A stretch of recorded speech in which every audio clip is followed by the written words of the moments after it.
di sebuah desa tua di Jawa, berdirilah sebuah rumah joglo peninggalan seorang perempuan misterius bernama Mbok Darmi. Rumah itu tampak biasa di siang hari, tapi setiap malam udara berubah dingin, bau melati menusuk hidung, dan suara bisikan terdengar dari sumur tua di belakang rumah. Mbok Darmi dikenal sebagai wanita kaya raya. Sawahnya subur, perhiasannya berkilau emas, tapi semua itu datang dengan harga yang tidak pernah diketahui orang luar. Sejak kematiannya, warisan Mbok Darmi menjadi rebutan keturunannya. Mereka tidak tahu, harta yang mereka perebutkan bukan sekadar perhiasan, tapi sesuatu yang jauh lebih kelam. Malam ini, kita akan mengikuti kisah Ratih, cucu Mbok Darmi yang tanpa sadar terjebak dalam pusaran kutukan turun-temurun. Apa sebenarnya rahasia di balik perhiasan darah Mbok Darmi? Bersiap, matikan lampu, kunci pintu, dan dengarkan baik-baik. Karena cerita ini akan membawa kalian masuk ke dunia di mana warisan bukan hanya harta, tapi juga pintu ke kegelapan. Hujan turun rintik-rintik sore itu. Jalan desa yang licin membuat iring-iringan pelayat berjalan pelan. Di tengah deretan orang itu, terlihat wajah-wajah pucat. Anak-anak dan cucu-cucu Mbok Darmi. Perempuan tua itu akhirnya meninggal pada usia 87 tahun. Meninggalkan sebuah rumah joglo besar di tepi desa dan juga kabar tentang perhiasan emas yang konon disimpannya sejak muda. Ratih, cucu perempuan yang paling sering dirawat Mbok Darmi, menatap peti jenazah yang hendak diturunkan ke liang lahat. Ada rasa sedih, tapi juga rasa aneh. Seminggu sebelum meninggal, Mbok Darmi memanggilnya dayam-dayam dan berbisik, "Ratih, jangan biarkan mereka berebut. Perhiasan itu bukan milik mereka. It's milk." Mbok Darmi tidak sempat menjelaskan siapa dia itu. Di pemakaman, suasana makin ganjil. Angin tiba-tiba berhenti berhembus. Daun-daun tak bergerak. Warga berbisik pelan, seperti ada yang tidak rela ditinggal. Seorang kakek penjaga kubur bahkan sempat jatuh pingsan begitu peti diturunkan. Selesai pemakaman, keluarga besar berkumpul di rumah joglo peninggalan Mbok Darmi. Rumah itu gelap dan dingin. Di dindingnya tergantung foto Mbok Darmi muda dengan senyum kaku. Di tengah ruangan, seorang notaris desa membuka map berisi surat warisan. Menurut surat ini, katanya pelan, semua harta Mbok Darmi dibagi rata, kecuali satu, perhiasan emas yang disebutkan dalam catatan. Mbah Darmi menulis sendiri agar perhiasan darah itu diserahkan kepada yang paling berhak. Seketika ruangan menjadi riuh. Para paman, bibi, dan sepupu Ratih saling melirik penuh kecurigaan. Berhak? Siapa yang berhak? Seru salah satu paman. "Aku anak sulungnya!" bentak yang lain. "Perhiasan itu sudah lama aku yang simpan," sahut seorang bibi gemuk. Mereka mulai berdiri, saling tuduh, bahkan hampir saling dorong. Ratih hanya diam di sudut. Ia teringat kata-kata Mbok Darmi, bukan milik mereka. Dadanya terasa sesak. Tiba-tiba, lampu gantung tua di atas ruangan padam seketika. Gelap, terdengar suara dentingan logam jatuh di lantai. Orang-orang menjerit. Saat lampu menyala kembali, terlihat sebuah kotak kayu kecil tergeletak di tengah ruangan, seolah muncul entah dari mana. Kotak itu berwarna coklat tua dengan ukiran motif bunga melingkar, motif yang sama dengan kain kafan Mbok Darmi tadi. Semua terdiam. "Ini pasti kotak perhiasannya," bisik salah satu sepupu. Mereka berebut mendekat, tapi kotak itu seperti mengeluarkan hawa dingin menusuk kulit. Ratih paling belakang, memandang kotak itu dengan rasa takut dan penasaran. Paman tertua nekat membuka kotak itu. Begitu tutupnya terangkat, aroma besi berkarat seperti darah tercium di seluruh ruangan. Di dalamnya hanya ada kalung emas tua dengan liontin merah tua yang tampak berdenyut pelan seperti jantung. Ini cuma satu?" Paman itu kecewa. Bibi gemuk langsung berteriak, "Kalau begitu ini milikku. Aku yang merawat dia waktu sakit." Mereka mulai tarik menarik kalung itu. Ratih tiba-tiba mendengar suara berbisik di telinganya. Suara yang sangat mirip dengan Mbok Darmi. "Ratih, jangan biarkan mereka menyentuhnya. Kalau salah orang memegangnya, dia akan bangkit." Ratih terperanjat. Siapa dia itu? Batinnya gemetar. Belum sempat ia bergerak, kalung itu terlepas dari tangan paman dan bibi, terjatuh ke lantai. Liontin merahnya retak sedikit, dan dari retakan itu keluar setetes cairan merah pekat yang benar-benar seperti darah. Semua orang mundur ketakutan. Lampu kembali berkelip-kelip. Angin dari luar bertiup kencang. Pintu dan jendela terbanting keras. Kotak kayu itu menutup sendiri dengan suara keras. Lalu sunyi. Semua orang saling pandang dengan wajah pucat. "Apa yang barusan terjadi?" bisik sepupu Ratih. Ratih memeluk dirinya sendiri. Napasnya cepat. Dalam hatinya ia tahu, ini baru permulaan. Hujan malam itu turun lebih deras dari sore sebelumnya. Rumah joglo peninggalan Mbok Darmi kini seperti kapal yang terembang-ambing di tengah badai. Air menetes dari atap yang bocor. Lampu minyak di sudut ruangan bergoyang-goyang, menebar bayangan aneh di dinding. Setelah insiden kotak kayu tadi, suasana keluarga makin panas. Semua orang tidak jadi pulang karena hujan, sekaligus penasaran dengan isi warisan. Mereka berkumpul di ruang tengah. Kotak kayu dengan kalung berdarah itu diletakkan di atas meja kayu jati. Tak ada satupun yang berani menyentuhnya lagi. Ratih duduk di dekat jendela yang berkabut. Ia merasa pusing. Suara bisikan Mbok Darmi yang tadi ia dengar seolah masih bergema di telinganya. Jangan biarkan mereka menyentuhnya. Apa maksudnya? Siapa dia itu? Paman tertua, Pak Sarman, memecah keheningan. Kita tidak bisa diam saja. Perhiasan ini jelas warisan. Kita harus putuskan siapa yang berhak, katanya dengan suara keras. Bibi gemuk langsung menyahut.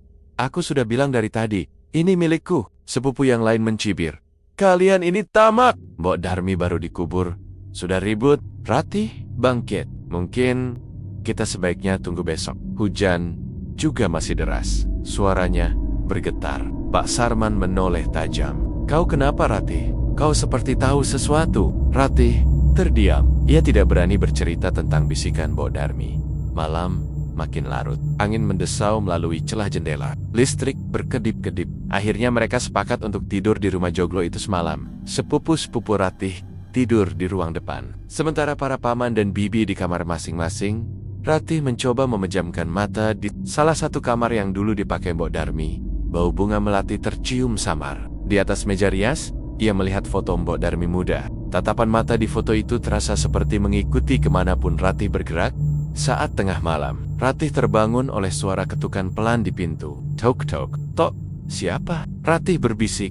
Takut. Tidak ada jawaban. Ketukan terdengar lagi. Lebih keras. Ratih memberanikan diri membuka pintu. Tidak ada siapa-siapa. Koridor gelap dan dingin. Namun ia mendengar suara langkah kaki menyeret di ujung koridor. Seperti seseorang berjalan sambil membawa sesuatu yang berat. Ratih menelan ludah, lalu menutup pintu lagi. Di ruang tengah, Pak Sarman diam-diam keluar dari kamarnya. Ia membawa senter dan sarung tangan. Ia mendekati kotak kayu yang berisi kalung.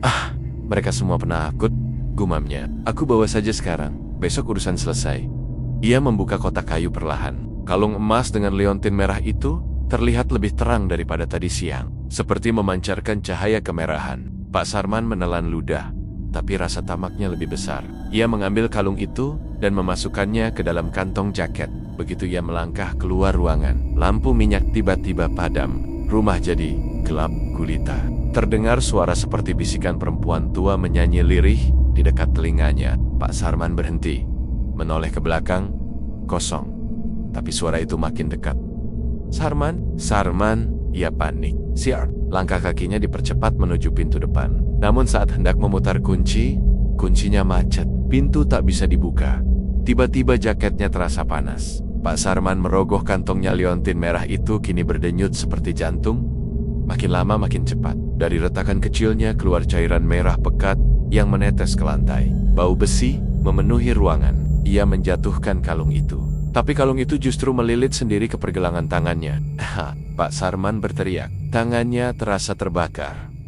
Ratih yang mendengar teriakan itu dari kamar langsung keluar. Sepupu-sepupunya juga bangun. Mereka menemukan Pak Sarman terjatuh di dekat pintu dengan wajah pucat. Kalung itu masih melilit tangannya dan liontin merahnya kini lebih besar seperti bola darah. Pak Sarman hanya bisa menatap kosong. Bibirnya bergetar.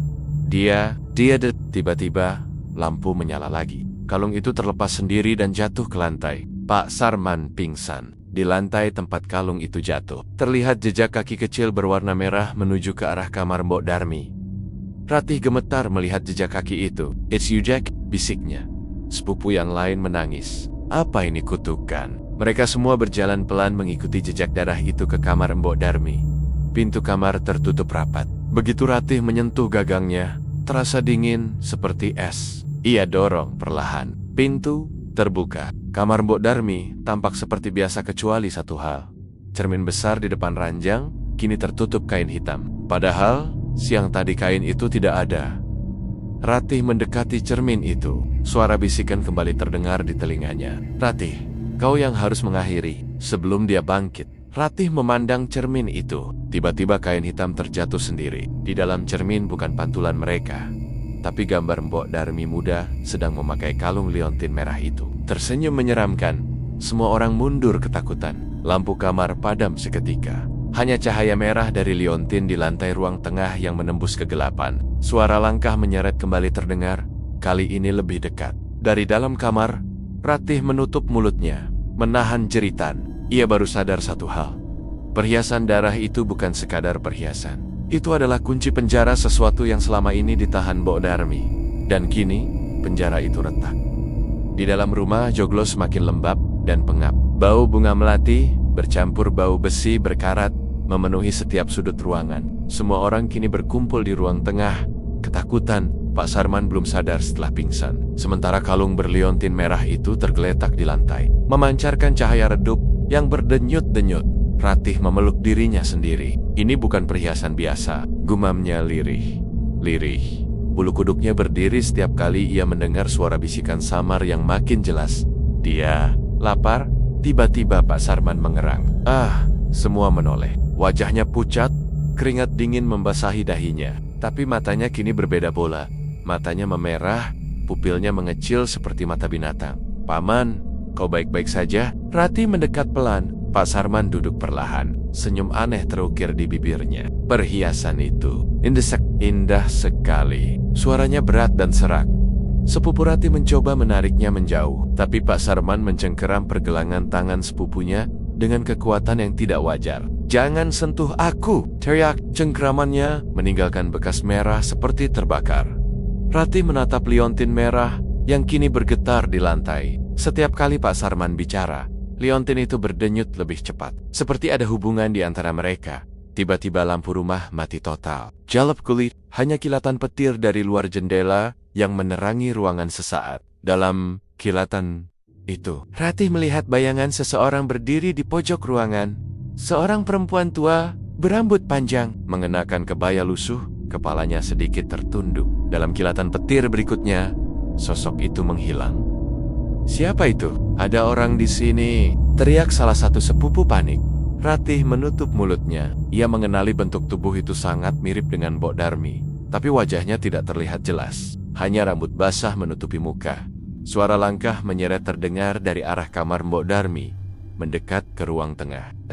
Kalung di lantai mulai berputar sendiri. Seperti jarum kompas yang kehilangan arah, pintu kamar Mbok Darmi terbuka perlahan dengan suara berdecit panjang. Semua orang mundur. Di balik pintu, muncul sosok perempuan tua itu. Bajunya basah kuyup, kakinya penuh tanah kuburan, kuku jarinya panjang-panjang berwarna hitam, wajahnya setengah tertutup rambut, tapi bibirnya tersenyum aneh. Siapa kau? Ratih berbisik. Perempuan itu mengangkat kepalanya. Wajahnya pucat kehijauan, matanya kosong, tapi berair darah. Itu benar-benar wajah Mbok Darmi atau sesuatu yang menyerupainya. Bibi gemuk menjerit histeris dan langsung pingsan. Sepupu Ratih berlari ke pintu depan, tapi pintu terkunci sendiri. Sosok Mbok Darmi itu melangkah masuk pelan-pelan, menyeret kakinya. Setiap langkahnya meninggalkan bekas lumpur dan darah di lantai. Tangannya terulur ke arah liontin merah yang tergeletak. Liontin itu melompat sendiri ke udara dan melayang ke tangannya. Begitu liontin menyentuh telapak tangan sosok itu, suara jeritan gaib terdengar menggema di seluruh rumah. Lampu minyak menyala sendiri dengan api biru. Dinding rumah bergetar seperti gempa. Pak Sarman yang masih duduk di lantai mendadak menjerit. Dia sudah kembali. Dia sudah kembali. Lalu pingsan lagi. Di tengah kekacauan itu, Ratih mendengar suara bisikan yang berbeda lebih jelas daripada sebelumnya. Suara Mbok Darmi yang asli, lembut tapi tegas. Ratih, dengarkan aku. Itu bukan aku. Itu dia yang selama ini kutahan dalam liontin. Kutukan itu hanya bisa dihentikan oleh darah keturunan yang bersih. Kau satu-satunya. Ratih gemetar. Aku? Apa yang harus aku lakukan? Jangan biarkan dia memakai liontin itu. Ratih menatap sosok Mbok Darmi palsu yang kini menggenggam liontin merah dan menggantungkannya di lehernya sendiri. Begitu liontin terpasang, tubuh sosok itu berubah lebih menyeramkan. Kulitnya retak-retak seperti tanah kering, matanya memerah, dan mulutnya menganga, memperlihatkan gigi hitam tajam. Sosok itu menatap Ratih. "Ratih, cucuku." Suaranya serak tapi menggoda. "Mari, ikut nenek." Tiba-tiba semua pintu dan jendela tertutup keras. Angin kencang berputar di dalam rumah seperti pusaran. Foto-foto di dinding jatuh satu persatu. Dari lantai, muncul genangan air bercampur darah. Sepupu-sepupu Ratih menjerit ketakutan. Sosok Mbok Darmi palsu melangkah mendekat ke Ratih. Setiap langkahnya membuat lampu minyak padam satu persatu. Ratih mundur ke sudut ruangan, dadanya berdebar keras. Ia melihat pisau kecil di atas meja pisau dapur yang tadi digunakan untuk memotong buah. Ia meraihnya dengan tangan gemetar. Suara bisikan Mbok Darmi asli makin keras di telinganya. Tusuk liontin itu. Hanya liontin itu. Sebelum dia menyatu sempurna, Ratih mengangkat pisau. Tangannya gemetar. Sosok itu semakin dekat. Tangannya terulur. Wajahnya kini benar-benar menyeramkan, mulutnya robek sampai ke pipi. Air liur bercampur darah menetes ke lantai. Ratih menelan ludah, lalu berteriak second keng Nia, dan berlari ke arah sosok itu sambil mengayunkan pisau ke liontin merah yang menggantung di lehernya. Pisau itu mengenai liontin. Suara pecahan keras terdengar. Disusul teriakan panjang memekakkan telinga. Cahaya merah menyilaukan, memenuhi ruangan. Semua orang menutup mata. Rumah bergetar hebat seperti hendak runtuh.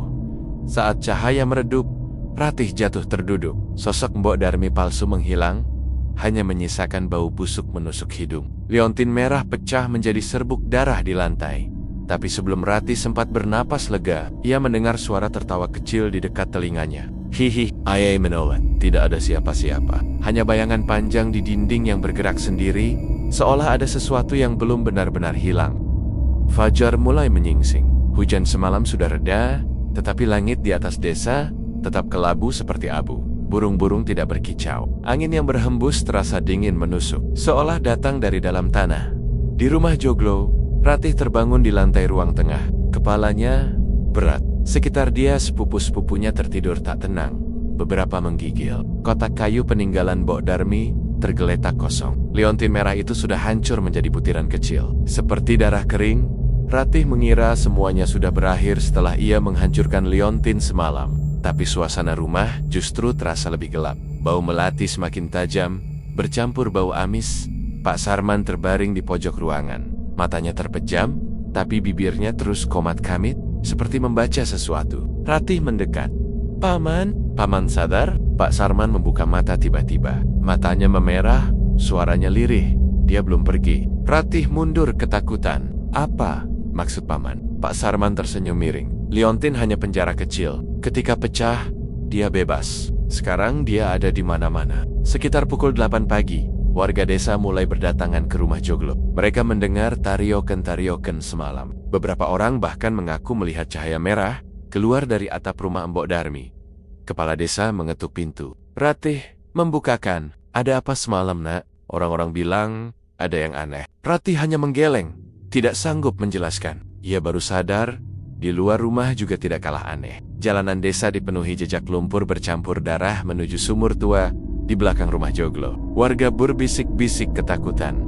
Salah seorang ibu desa berkata, "Semalam aku lihat sosok perempuan berambut panjang lewat di depan rumahku. Jalannya menyeret kaki, bau busuk sekali." Wajah Ratih memucat. Sosok itu pasti dia.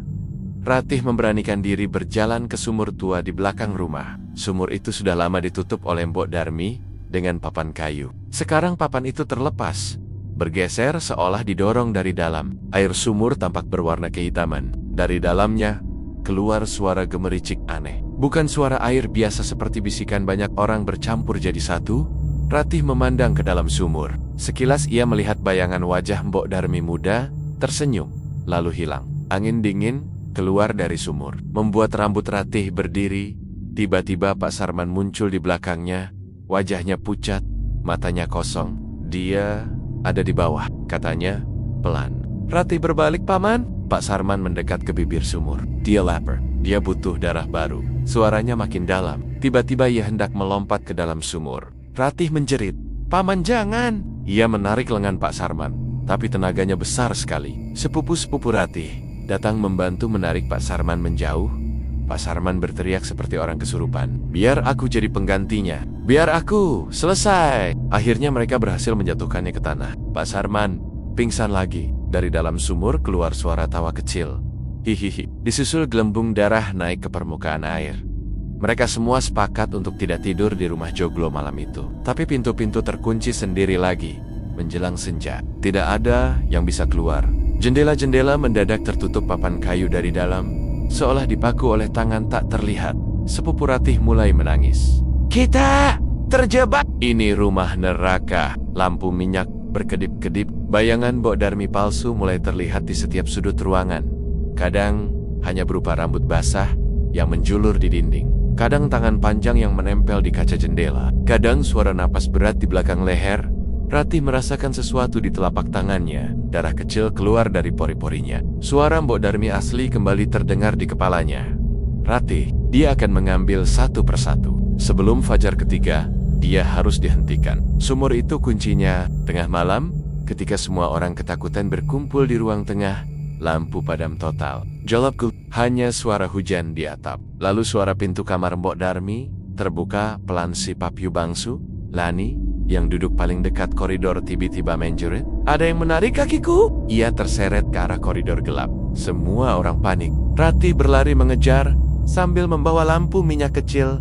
Di koridor, Ratih hanya menemukan jejak darah menyeret ke arah sumur belakang. Lani menghilang. Dari arah sumur terdengar suara percikan air keras dan jeritan tertahan. Lalu sunyi. Ratih berlari ke belakang. Tapi sumur sudah tertutup sendiri dengan papan kayu. Darah menetes dari celah papan. Tidak ada Lani.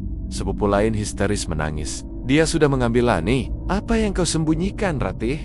Mereka mulai menuduh Ratih. Karena hanya Ratih yang tampaknya tahu sesuatu. Ratih gemitar. Aku tidak tahu. Aku hanya dengar suara nenek. Ratih menyadari.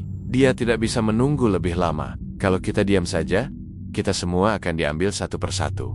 Ia menatap sumur di belakang rumah. Aku harus ke bawah sana. Itu satu-satunya jalan. Sepupu-sepupanya menatapnya ngeri. Kau hilang. Di bawah sana. Ada dia. Ratih menggenggam tangan yang berdarah sendiri. Kalau memang darahku yang dia mau, aku akan menghadapinya. Aku tidak mau kita semua mati. Pak Sarman yang setengah sadar membuka mata. Dia hanya bisa dilawan dengan darah keturunan yang bersih. Itu kau, Ratih. Bawa benda peninggalan Mbok Darmi. Di lemari altar. Di sana ada sesuatu. Ratih berlari ke kamar Mbok Darmi. Membuka lemari altar. Di dalamnya ia menemukan sebuah keris kecil berbungkus kain putih. Penuh noda melati kering. Begitu dipegang, keris itu terasa hangat, bukan dingin. Suara Mbok Darmi asli terdengar lagi. Bawa itu ke sumur. Panggil namanya, lalu tusuk bayangannya sebelum fajar ketiga. Ratih menatap keris itu, lalu menoleh ke sumur di belakang rumah. Malam makin pekat. Angin berputar seperti pusaran. Dari sumur terdengar suara tawa kecil lagi. Lebih jelas. Aku lapar. Ratih menelan ludah. Baiklah, Nek. Aku akan mengakhirinya malam ini. Ia melangkah ke arah sumur dengan keris di tangan. Sepupu-sepupunya hanya bisa menatap dari jauh. Ketakutan. Lampu minyak padam, satu persatu. Bayangan rambut basah mulai menjulur dari celah papan sumur. Menyambutnya. Malam itu seperti berhenti. Tidak ada suara jangkrik, tidak ada angin yang bergerak. Hanya rumah Joglo yang gelap dengan bau melati yang semakin menyengat. Ratih berdiri di tepi sumur tua dengan keris kecil peninggalan Mbok Darmi di tangan. Tangannya bergetar, wajahnya pucat. Di belakangnya, sepupu-sepupu menatap dari balik pintu dengan wajah penuh ketakutan. Suara dari sumur terdengar lagi. Kali ini bukan sekadar tawa. Suara itu berat, berlapis. Seperti banyak orang berbicara bersamaan. Datanglah, darah, keturunan. Aku lapar. Ratih menutup telinganya. Tapi suara itu ada di dalam kepalanya. Ia menghela napas dalam-dalam. Aku harus selesai malam ini, gumamnya. Ratih mendekat ke sumur. Papan penutup yang semalam menutup sumur itu kini bergeser pelan sendiri. Dari celahnya keluar hawa dingin seperti dari ruang es. Rambut hitam panjang menjulur dari dalam, melilit papan, menariknya terbuka. Sepupu Ratih menjerit dari jauh. Ratih, jangan! Itu jebakan! Ratih menoleh. Kalau aku tidak turun, kita semua mati. Aku harus lakukan ini. Begitu papan terangkat penuh, air di dalam sumur terlihat berwarna merah pekat seperti darah. Gelembung-gelembung besar naik ke permukaan. Bau amis menusuk hidung. Ratih memegang keris erat-erat. Ia menutup mata sebentar, berdoa singkat, lalu memanjat tali timba yang tergantung. Ia turun perlahan ke dalam sumur yang gelap. Semakin ke bawah, udara semakin dingin. Tembok sumur yang basah terasa licin di tangannya. Cahaya lampu minyak dari atas semakin redup, akhirnya hilang. Gelap toro, hanya keris di tangan Ratih yang memancarkan cahaya samar kekuningan.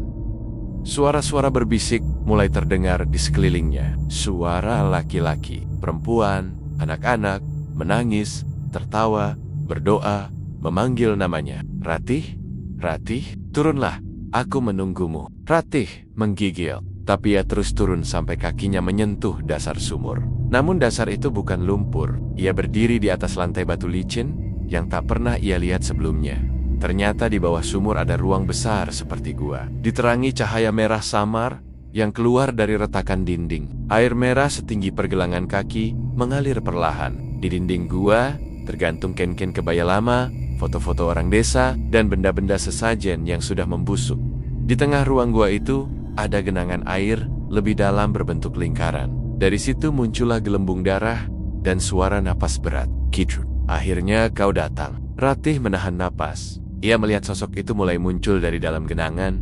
Sosok perempuan tua berambut panjang basah. Kebayanya lusuh penuh lumpur. Wajahnya pucat kehijauan dengan mata kosong berair darah. Tapi kali ini tubuhnya jauh lebih besar. Seperti 2 kali manusia normal. Rambutnya menjulur panjang ke seluruh ruangan. Seperti akar pohon. Sosok itu tersenyum. Aku sudah menunggu. Darah, Mbok Darmi. Ratih memegang keris erat-erat. Siapa kau sebenarnya? Suaranya bergetar. Sosok itu tertawa kecil. Suaranya menggema. Aku adalah dia yang memberi Mbok Darmi kekayaan, sawah subur, perhiasan emas. Tapi aku haus darah. Aku ditahan dalam leontin itu puluhan tahun. Sekarang, aku bebas. Dan kau, cucu yang bersih, darahmu akan menyempurnakanku. Ratih menggeleng. Aku tidak akan jadi tumbal. Sosok itu menggerakkan rambutnya. Rambut-rambut panjang itu meluncur seperti ular, mencoba meraih Ratih. Ratih menghindar. Air merah muncrat kemana-mana. Ratih mengingat pesan Mbok Darmi asli. Tusuk bayangannya. Ia memandang ke lantai gua. Di bawah cahaya merah samar, sosok itu tidak memiliki bayangan. Tapi di dinding belakang, Ratih melihat bayangan hitam pekat bergerak sendiri, berbeda dengan gerak tubuh aslinya. Ratih menunggu saat yang tepat. Rambut-rambut itu terus menyerang. Beberapa lilitan mengenai kakinya, dingin seperti es, menariknya mendekat. Ratih menjerit, "Aku tidak takut padamu," lalu menusuk keris ke bayangan di dinding. Begitu keris menusuk bayangan itu, sosok besar itu menjerit panjang memekakan telinga. Seluruh gua bergetar. Rambut-rambutnya terlepas dari tubuh Ratih. Air merah mendidih seperti air panas.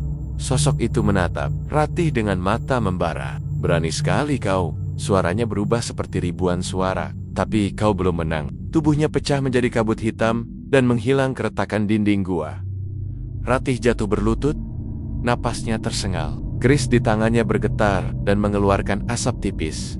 Dari atas sumur, sepupu-sepupunya berteriak memanggil, "Ratih, kau baik-baik saja." Ratih bangkit, memegang tali timba. Ia memanjat kembali. Setiap tarikan terasa berat, seolah ada yang menariknya ke bawah. Tapi akhirnya ia berhasil keluar. Begitu kakinya menginjak lantai rumah joglo, Ratih terkejut. Rumah itu berubah. Dindingnya retak-retak, foto-foto terbakar sendiri, lantai penuh jejak lumpur darah. Pak Sarman tidak ada. Sepupu-sepupunya bersembunyi di pojok ruangan dengan wajah pucat. Apa yang terjadi di atas? Ratih bertanya. Sepupu menangis, "Pak Sarman hilang. Tadi dia bangun lalu jalan ke sumur. Terus lenyap. Kami tidak bisa hentikan." Ratih memandang sumur yang kini kembali tertutup papan. Di telinganya terdengar suara tawa kecil lagi. Ia sadar pertarungan belum selesai. Sosok itu kini sudah bebas di mana-mana. Dan Pak Sarman mungkin sudah jadi wadah barunya. Ratih menggenggam keris erat-erat. "Kalau begitu, aku akan mengejarnya," gumamnya.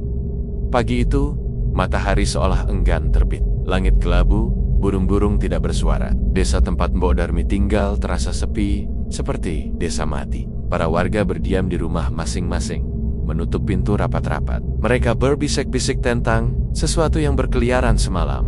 Ratih berdiri di beranda rumah joglo. Keris kecil peninggalan Mbok Darmi tergenggam erat di tangannya. Sepupu-sepupunya berkerumun di belakang, wajah mereka pucat. Sumur tua di belakang rumah kini tertutup papan lagi. Tetapi bau amis darah masih tercium jelas. Ratih tahu, sosok itu belum hilang. Ia bisa merasakannya di udara. Dingin, berat, dan penuh bisikan. Don Pak Sarman, Payman, tertua, juga hilang entah kemana. Ratih memutuskan keluar. Aku harus mencari paman sebelum dia sepenuhnya dikuasai, katanya. Sepupu-sepupunya ingin menahan, tetapi Ratih menatap mereka tegas. Kalau aku diam saja, kita semua jadi korban. Ia berjalan menyusuri jalan desa yang basah. Keris di genggaman terasa hangat, seolah berdenyut. Sepanjang jalan, ia menemukan jejak kaki Pak Sarman bercampur lumpur dan darah menuju ke arah balai desa. Di setiap rumah yang ia lewati, tirai jendela bergerak. Warga mengintip ketakutan. Seorang ibu tua berbisik lirih, "Nak Ratih, jangan ke sana. Semalam kami melihat lelaki tua. Matanya merah berjalan menuju balai desa, sambil membawa rambut hitam panjang." Ratih menelan ludah. Itu pasti Pak Sarman. Rambut siapa yang dibawanya? Ratih tiba di balai desa. Pintu kayunya setengah terbuka. Bau amis bercampur bunga melati menusuk hidung. Lantai balai desa penuh tanah kuburan yang basah. Di dinding terpasang foto-foto para kepala desa terdahulu. Aneh, beberapa foto itu kini robek seperti dicakar sesuatu. Ratih melangkah pelan masuk. "Paiman," suaranya gemetar. Dari panggung balai desa terdengar suara lelaki serak. "Ratih." Pak Sarman duduk di kursi kepala desa dengan punggung menghadap Ratih. Rambutnya kini lebih panjang, kusut, berbau tanah. Tangannya memegang sesuatu yang berwarna merah. Ketika ia berbalik, wajahnya berubah. Kulitnya pucat kehijauan. Matanya merah menyala, mulutnya tersenyum lebar menunjukkan gigi hitam. Di pangkuannya ada kepala ayam yang masih meneteskan darah. Ratih mundur satu langkah. "Paman? Itu bukan paman kan?" Pak Sarman berdiri perlahan. Suaranya berat. Bukan suaranya sendiri. Mbok Darmi sudah membayar dengan hidupnya. Sekarang giliranku bebas. Dan kau, Ratih, cucu kesayangannya, darahmu paling murni. Datanglah ke sini. Rambut panjang hitam yang menjuntai dari punggungnya bergerak sendiri seperti ular, menjulur ke arah Ratih. Ratih berlari ke tengah ruangan. Rambut-rambut itu mengejar, membelit tiang balai desa, menyambar meja dan kursi. Setiap kali rambut itu menyentuh kayu, kayu menjadi busuk seketika. Ratih memegang keris arat erat. "Jangan lari, Ratih." Suara itu berlapis-lapis, antara suara Pak Sarman dan suara perempuan tua. "Aku lapar." Ratih berbalik. Ia menunggu rambut itu mendekat. Begitu hampir menyentuhnya, ia tebas dengan keris. Rambut itu terpotong, mengeluarkan cairan merah seperti darah. Suara jeritan melengking menggema di seluruh balai desa. Pak Sarman memegangi kepalanya. Tubuhnya bergetar. Matanya sempat normal sebentar. "Ratih, cepat, tusakaku." Suaranya kembali seperti Paman Sarman yang asli. Ratih ragu. Aku tidak bisa." Tiba-tiba mata Pak Sarman kembali merah. Rambutnya makin panjang, membentuk seperti tangan yang besar. Ia mengangkat Ratih ke udara dengan lilitan rambut. Ratih berteriak. Keris hampir terlepas dari tangannya. Di tengah kekacauan itu, suara Mbok Darmi asli kembali terdengar di kepala Ratih. Lebih jelas dari sebelumnya. "Ratih, dia memakai tubuh pamanmu. Tusuk bayangannya di tanah. Itu satu-satunya cara menyelamatkan pamanmu." Ratih menoleh ke lantai. Dalam cahaya redup balai desa, ia melihat bayangan besar berwarna hitam di bawah kaki Pak Sarman. Bayangan itu bergerak sendiri, berbeda dengan gerak tubuhnya. Ratih mengangkat keris tinggi-tinggi. Ia menggigit bibir, menahan takut. Lalu ia tusukkan keris itu ke bayangan di lantai. Suara jeritan panjang menggema. Rambut-rambut yang membelit Ratih melepaskan diri. Pak Sarman jatuh tersungkur, tubuhnya bergetar hebat. Bayangan hitam itu keluar dari tubuhnya seperti asap pekat, membentuk sosok Mbok Darmi palsu di udara. Sosok itu kini melayang di atas balai desa. Perempuan tua berambut basah, kebaya robek, mata merah kosong, tubuhnya kini tanpa batas, seperti asap bercampur darah. "Kau berani mengusikku, anak kecil?" Suaranya menggelegar. "Aku bukan lagi roh yang ditahan liontin. Aku bibis." Atap balai desa retak. Angin kencang berputar di dalam ruangan. Foto-foto kepala desa beterbangan. Warga desa yang mengintip dari luar menjerit ketakutan dan berlarian. Ratih memeluk kerisnya. Ia menatap sosok itu. "Aku tidak akan biarkan kau menyakiti siapapun lagi." Sosok itu tertawa keras. "Kau pikir keris kecil itu bisa menghentikanku? Aku sudah menyebar ke tanah desa ini. Setiap darah yang tertumpah, setiap ketakutan, aku jadi kuat." Tanah di bawah balai desa mulai retak. Dari retakan itu keluar tengen-tengen kecil. seperti tangan anak-anak yang mencoba meraih Ratih. Pak Sarman pingsan di pojok ruangan. Ratih berteriak, "Kalau begitu aku akan ke sumbermu. Aku akan hancurkan sumur itu." Sosok itu menghentikan tawanya. "Sumur adalah pintuku. Kalau kau berani ke sana, kau tidak akan kembali hidup." Ratih menatap kerisnya. "Lebih baik aku mati daripada jadi mangsa." Ia berlari keluar balai desa menuju sumur tua. Sementara sosok itu melayang mengejarnya, menjerit marah. Langit desa menghitam, angin berputar kencang. Warga desa menutup pintu sambil berdoa. Ratih sampai di tepi sumur tua. Papan penutupnya sudah terlempar entah kemana. Air sumur bergolak seperti mendidih. Bau amis semakin tajam. Suara tawa kecil itu kini berubah menjadi raungan marah. Sosok Mbok Darmi palsu melayang di atas sumur. "Beraninya kau membawa keris itu ke sini. Itu keris milikku. Itu yang dulu kupakai untuk memanggilku sendiri." Ratih menahan napas. "Kalau begitu, dengan keris ini, aku juga akan mengembalikanmu ke tempatmu." Ia mengangkat keris tinggi-tinggi. Dari dalam sumur, keluar rambut panjang hitam menjulur seperti tentakel, mencoba menarik Ratih masuk. Ratih menebasnya satu persatu. Darah muncrat seperti air hujan. Sosok itu menjerit keras. Angin makin kencang. "Kau tidak bisa menang, Ratih. Aku adalah warisan Mbok Darmi yang sejati." Ratih berteriak. "Warisan ini berakhir di sini." Ia melompat ke bibir sumur dengan keris di tangan. Bersiap turun sekali lagi. Kali ini untuk pertempuran terakhir. Langit di atas desa sudah pekat seperti malam, meski baru sore. Petir kecil menyambar di kejauhan tanpa suara. Angin berputar kencang di sekitar sumur tua. Ratih berdiri di bibir sumur, keris peninggalan Mbok Darmi di tangan. Wajahnya penuh lumpur dan keringat, rambutnya berantakan di bawah sana. Suara tawa dan raungan bercampur menjadi satu. Bau amis darah makin menusuk. Rambut-rambut hitam terus keluar dari sumur seperti ular lapar, melilit batu, tanah, bahkan tiang rumah. Desa ini seolah ditelan dunia lain. Ratih berbisik, "Ini harus selesai sekarang." Lalu ia melompat masuk ke sumur. Tubuhnya langsung diselimuti kegelapan dan udara dingin menusuk tulang. Ratih menuruni sumur lebih dalam dari sebelumnya. Dinding sumur terasa lebih licin, air menetes seperti darah. Kali ini ia tidak berhenti di dasar yang sama. Ada lorong baru terbuka di bawah, berwarna merah berdenyut seperti nadi. Ia masuk ke lorong itu. Setiap langkah kakinya menimbulkan cipratan air merah pekat. Dindingnya penuh simbol-simbol kuno yang menyala samar. Suara-suara berbisik memanggil namanya. Ada suara anak kecil menangis, ada yang tertawa, ada yang memohon. Ratih menutup telinga, tetapi bisikan itu masuk ke kepala. "Kau cucu terakhir. Kau warisan murni. Darahmu pembuka gerbang." Lorong itu berakhir di sebuah ruang besar, seperti aula bawah tanah. Lantainya licin, air merah setinggi betis. Di tengah aula berdiri sebuah batu besar berbentuk altar. Di sekitarnya ada benda-benda ritual. Kendi, kain merah, tulang belulang yang entah milik siapa. Di atas altar itu tergantung liontin emas Mbok Darmi yang selama ini hilang. Liontin itu berdenyut, memancarkan cahaya merah seperti jantung. Dari liontin itulah muncul sosok Mbok Darmi palsu, kini jauh lebih besar. Tubuhnya setengah manusia, setengah asap hitam. Rambutnya menjulur sampai ke dinding aula. Matanya menyala merah darah. "Selamat datang cucu," suaranya bergema. "Kau datang sendiri ke pintu terakhir. Tinggal sedikit lagi. Darahmu akan menyempurnakan kebangkitanku." Ratih memegang keris erat. "Aku tidak akan jadi tumbal. Aku akan mengurungmu kembali." Sosok itu tertawa keras. Suaranya membuat batu bergetar. "Mbok Darmi yang dulu lemah bisa kau tahan. Tapi aku sudah jadi lebih besar dari sumur ini. Aku adalah seluruh kutukan desa ini." Rambut hitam menjulur dari lantai, dinding dan langit-langit membentuk puluhan tentakel. Mereka bergerak cepat, menyambar Ratih dari segala arah. Ratih berlari mengelilingi altar, menebas rambut itu satu persatu dengan keris. Setiap kali rambut itu terpotong, cairan merah memercik, membuat lantai licin.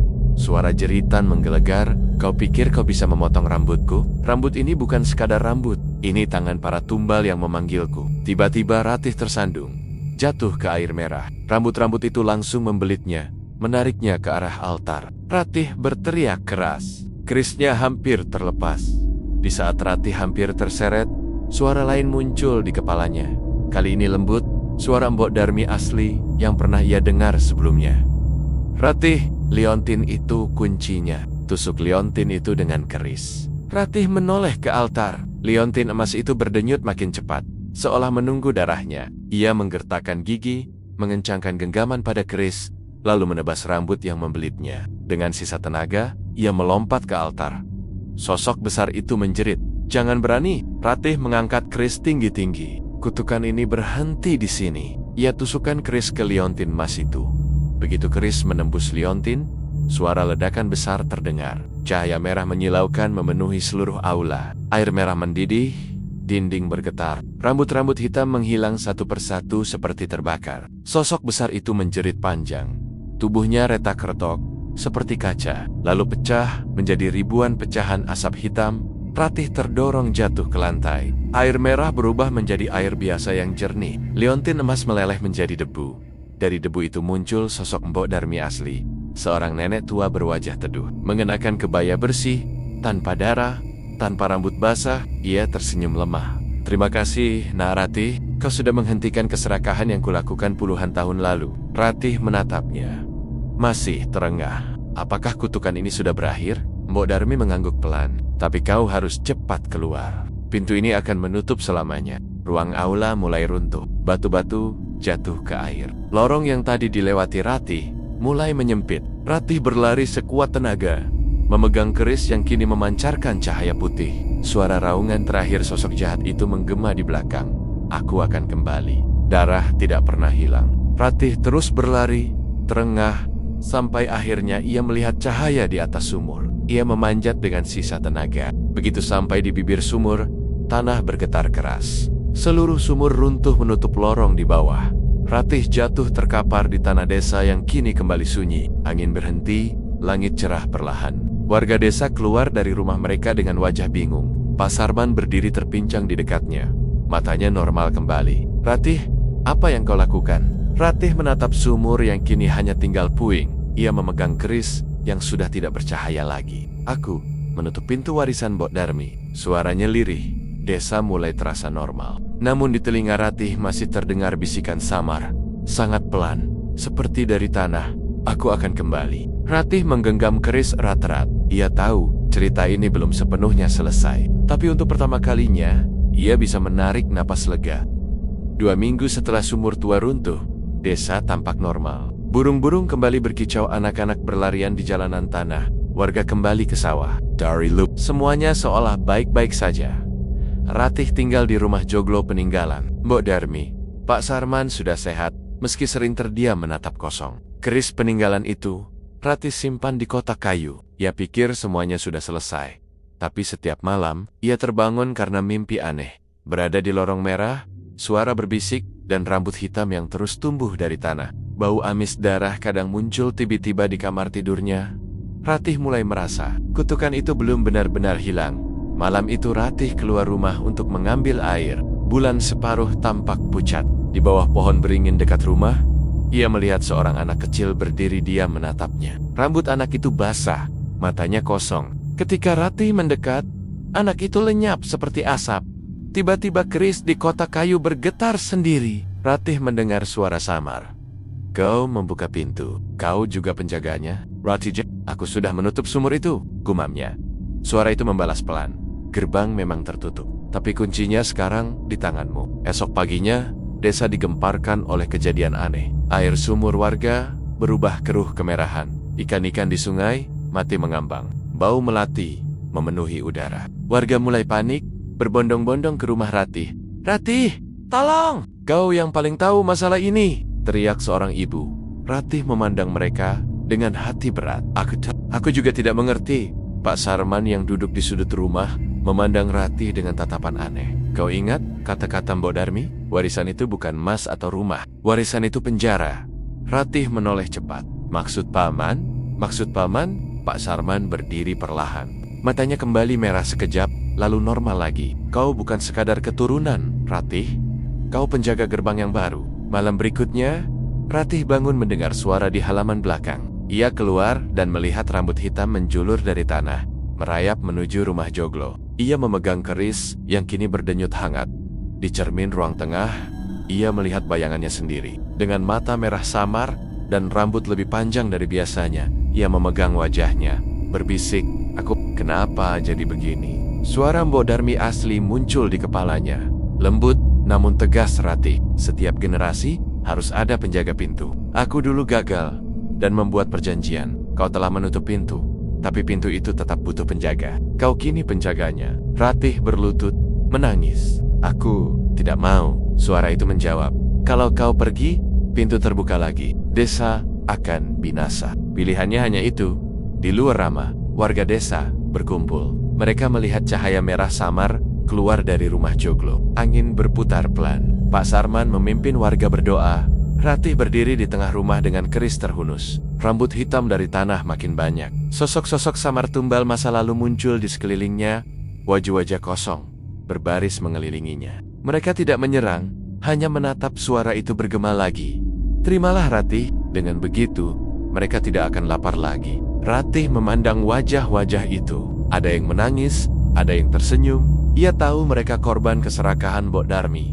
Ratih mengangkat keris tinggi-tinggi. Kalau ini memang takdirku, aku akan menjaganya. Tapi aku tidak akan jadi seperti Mbok Darmi. Aku tidak akan beri tumbal baru. Keris itu memancarkan cahaya putih terang. Sosok-sosok samar itu memudar satu persatu, meninggalkan Ratih sendirian di ruangan. Rambut hitam masuk kembali ke tanah. Pagi menjelang, warga desa mendapati rumah Joglo sunyi. Pintu terbuka. Di dalam, hanya ada keris di atas meja, memancarkan cahaya lembut. Ratih tidak ada. Pak Sarman mengambil keris itu. Matanya berkaca-kaca. Dia memilih jadi penjaga, katanya pelan. Sejak hari itu, sumur-sumur desa kembali jernih. Tidak ada lagi bau amis atau gangguan gaib. Tapi setiap malam Jumat Kliwon, warga kadang melihat siluet perempuan muda berambut panjang berjalan di pinggir sawah, memegang keris. Tidak menakutkan, hanya berjalan, lalu lenyap. Mereka tahu, itu Ratih, penjaga pintu warisan Mbok Darmi. Di suatu malam, angin berhembus membawa suara samar.